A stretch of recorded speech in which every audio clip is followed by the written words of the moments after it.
Bismillahirrahmanirrahim. Assalamualaikum warahmatullahi wabarakatuh.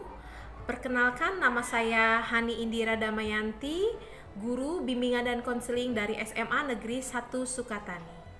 Di sini saya akan membahas motivasi belajar siswa di tahun ajaran baru. Ketika kita memasuki tahun ajaran baru, kita sebagai siswa harus mempunyai semangat yang tinggi. Tetapi kenyataannya di lapangan, kali ini saya sebagai guru BK-nya melihat ada beberapa siswa yang tidak hadir di sekolah. Nah, ketidakhadiran ini pasti ada latar belakang penyebab masalahnya. Yang saya ketahui dari beberapa kasus yang saya tangani di sekolah, hal pertama yang menyebabkan siswa tidak hadir di sekolah itu, yang pertama yaitu siswa kadang malas. Yang kedua, belum bisa beradaptasi dengan lingkungan baru, belum bisa beradaptasi dengan teman-teman baru, terutama anak kelas 10 yang tadinya SMP, kemudian kelas 10 SMA, atau kelas 1 dengan teman-teman baru dari berbagai sekolah. Jadi mereka sulit beradaptasi sehingga menyebabkan mereka terkadang untuk berangkat ke sekolah itu ragu-ragu atau malas. Yang kedua, rasa takut. Takut apa sih? Takut tidak bisa mengerjakan tugas-tugas. Jadi di awal tahun pelajaran banyak mata pelajaran baru yang terkadang mereka takut tidak bisa mengerjakannya. Yang selanjutnya yang bisa menyebabkan siswa dan siswi tidak hadir di sekolah yaitu sakit. Biasanya anak yang sakit itu izin ke sekolah, dan umumnya permasalahan yang ada di sekolah kami biasanya sakit pada pencernaannya. Yang ketiga yaitu tidak punya ongkos untuk berangkat ke sekolah. Nah, siswa-siswa di sekolah kami ini terdiri dari berbagai status ekonomi yang bervariatif, cenderung menengah ke bawah, dan rumahnya itu sangat jauh-jauh sekali.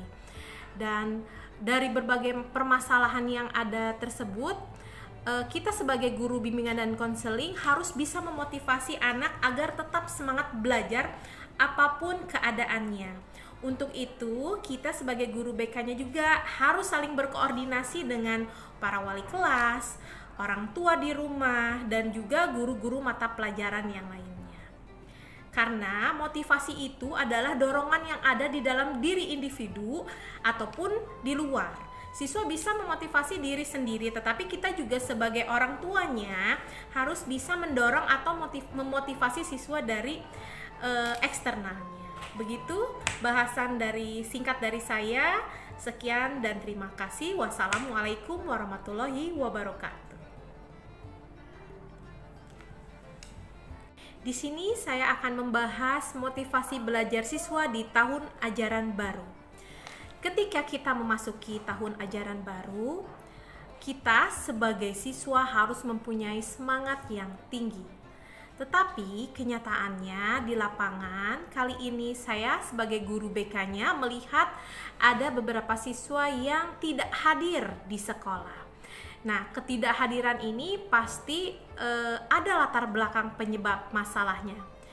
Yang saya ketahui dari beberapa kasus yang saya tangani di sekolah, hal pertama yang menyebabkan siswa tidak hadir di sekolah itu, yang pertama yaitu siswa kadang malas.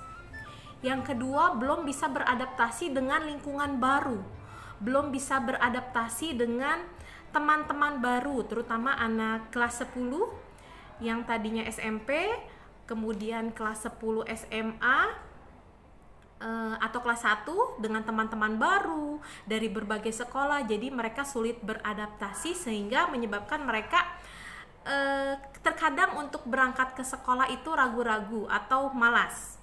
Yang kedua, rasa takut. Takut apa sih?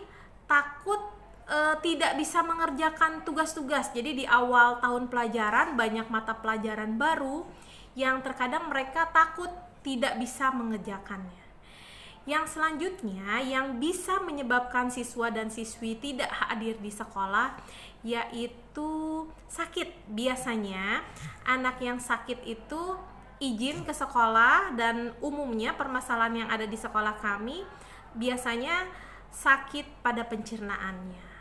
Yang ketiga yaitu tidak punya ongkos untuk berangkat ke sekolah. Nah, siswa-siswa di sekolah kami ini terdiri dari berbagai status ekonomi yang bervariatif, cenderung menengah ke bawah, dan rumahnya itu sangat jauh-jauh sekali.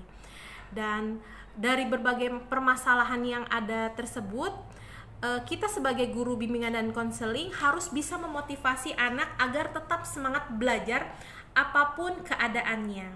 Untuk itu, kita sebagai guru BK-nya juga harus saling berkoordinasi dengan para wali kelas, orang tua di rumah, dan juga guru-guru mata pelajaran yang lainnya. Karena motivasi itu adalah dorongan yang ada di dalam diri individu ataupun di luar. Siswa bisa memotivasi diri sendiri, tetapi kita juga sebagai orang tuanya harus bisa mendorong atau memotivasi siswa dari eksternalnya. Begitu bahasan singkat dari saya. Sekian dan terima kasih. Wassalamualaikum warahmatullahi wabarakatuh.